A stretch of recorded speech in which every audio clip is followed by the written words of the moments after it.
शिवाय हर हर महादेव। 8वां अध्याय व्यास जी का उत्पत्ति काल। श्री कृष्ण बोले, हे भगवान, अब मेरी यह सुनने की इच्छा है कि अभक्तों, अज्ञानियों और अयोग्यों को ज्ञान कैसे प्राप्त होता है। इस संबंध में शिव जी ने क्या वेदसार ज्ञान कहा, जिसकी गुणता देखकर मूर्ख उसकी निंदा करते हैं। क्या वह कहीं वर्णाश्रम धर्म के विपरीत है?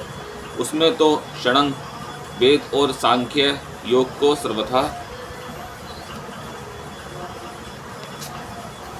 सर्वथा संपूर्ण ही ग्रहण किया गया है। और जिस ग्रंथ की कुल संख्या 1 करोड़ है तथा जिस स्वयं परमेश्वर ने वर्णन किया है, हे प्रभु, उसकी किस प्रकार से पूजा की जावे, उसकी पूजा से किसका अधिकार है तथा वह ज्ञान और योग आदि कैसा है, वे सुव्रत, उसे आप हमें विस्तार पूर्वक सुनाने की कृपा कीजिए। उपन्यु बोले, शिव जी ने जो कुछ कहा है वह सर्वथा ही निंदा स्तुति से रहित है। जिस पर विश्वास हो जाता है और जो गुरु के प्रसाद से प्राप्त होता है तथा जिससे सहज की मुक्ति प्राप्त हो जाती है, उसे मैं संक्षेप से कहता हूँ, विस्तार से तो कोई कह ही नहीं सकता। जब सत्कार्य कारण से सृष्टि रचने का विचार कर शिवजी स्वयं प्रकट हुए, तब उन्होंने पहले ब्रह्म को उत्पन्न किया और यह आज्ञा दी कि सृष्टि रचो। ब्रह्मा जी संसार की रचना करने लगे। उन्होंने वर्णाश्रम की अलग अलग व्यवस्था की। यज्ञ के लिए सोम की रचना की। तब सोम से स्वर्ग और पृथ्वी, अग्नि, सूर्य, यज्ञ और इंद्रादि सब देवता हुए, जिन्होंने रुद्राध्याय से उन देवता को संतुष्ट करना आरंभ किया। फिर वे प्रभु प्रसन्न हो देवताओं के समक्ष आप प्रकटे और अपनी लीला करने के लिए इन महेश्वर ने देवताओं का ज्ञान हरण कर लिया।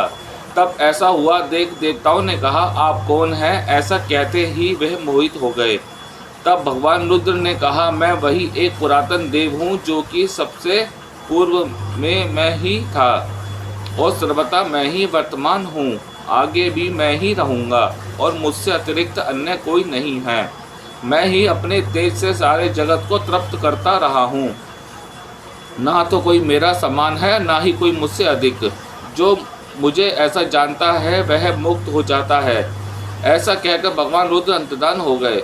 जब विष्णु आदि देवता ने उनको ना देखा तो ऊपर को भुजा उठाकर सामवेद के मंत्रों से उनको संतुष्ट करने लगे। फिर अथर्व शीर्ष में कहे पशुपात व्रत को भी किया और अपने शरीर में सब में भस्म भी लगाई।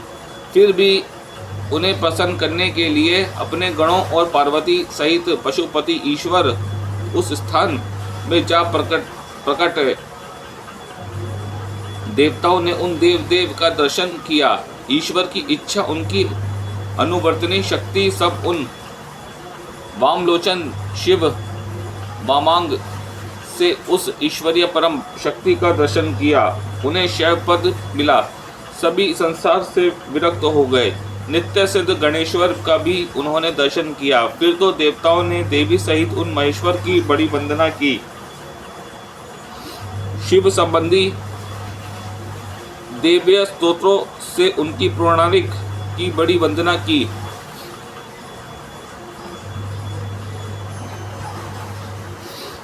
शिव संबंधी दिव्य स्तोत्रों से उनकी पौराणिक की बड़ी वंदना की। शिव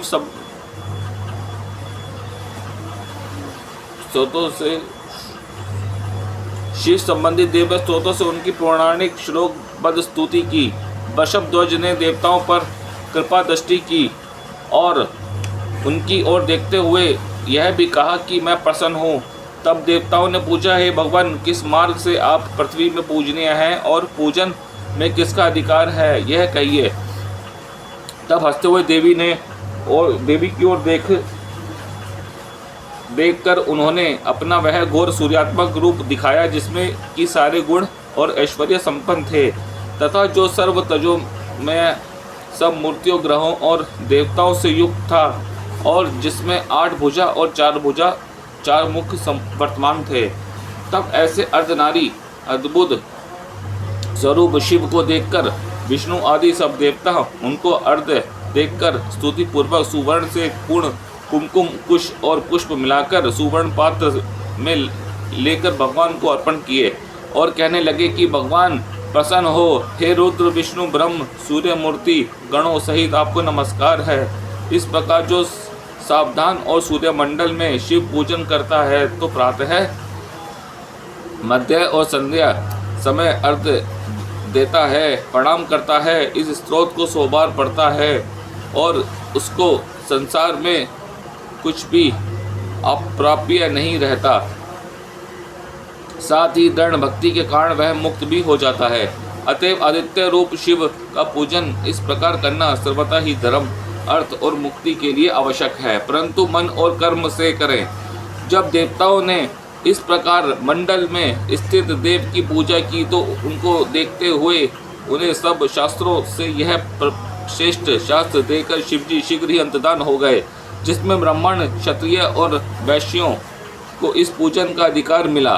तब यह जानकर देवता उन्हें प्रणाम कर अपने योग्य स्थानों में चले गए और जब बहुत समय व्यतीत हो गया तब वह शास्त्र छिप गया।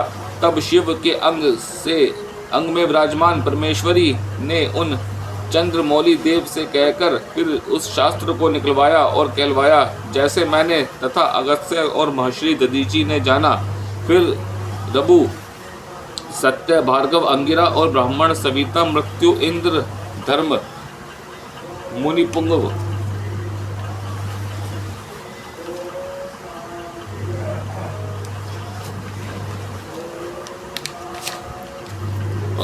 वशिष्ठ, सारस्वत, त्रिधाम, तीव्रत, मुनि, पुंगव, शततेज, स्वयं, धर्म, नारायण, कृतंजय, भारद्वाज, कवि, श्रेष्ठ, गौतम, वाच, श्रवा, मुनि,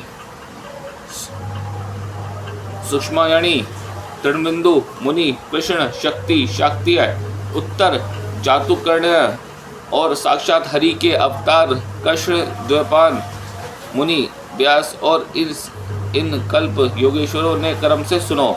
लिंग पुराण के 7वें अध्याय के द्वापर के अंत में व्यास जी का अवतार हुआ जो योगाचार्य कहलाए। उन्हीं का कलयुग में शिव का अवतार हुआ जो सबने लिखा है। यह लिंग और सब पुराणों में लिखा है।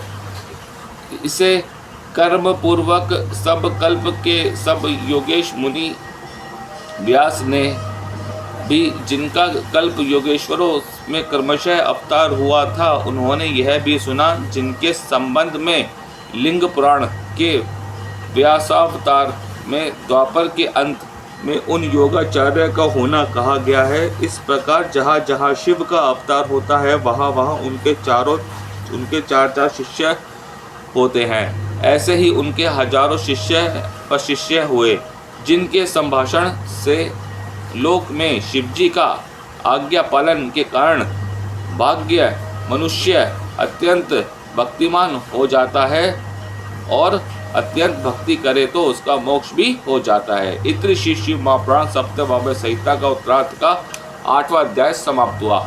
ओम नमः शिवाय। हर हर महादेव।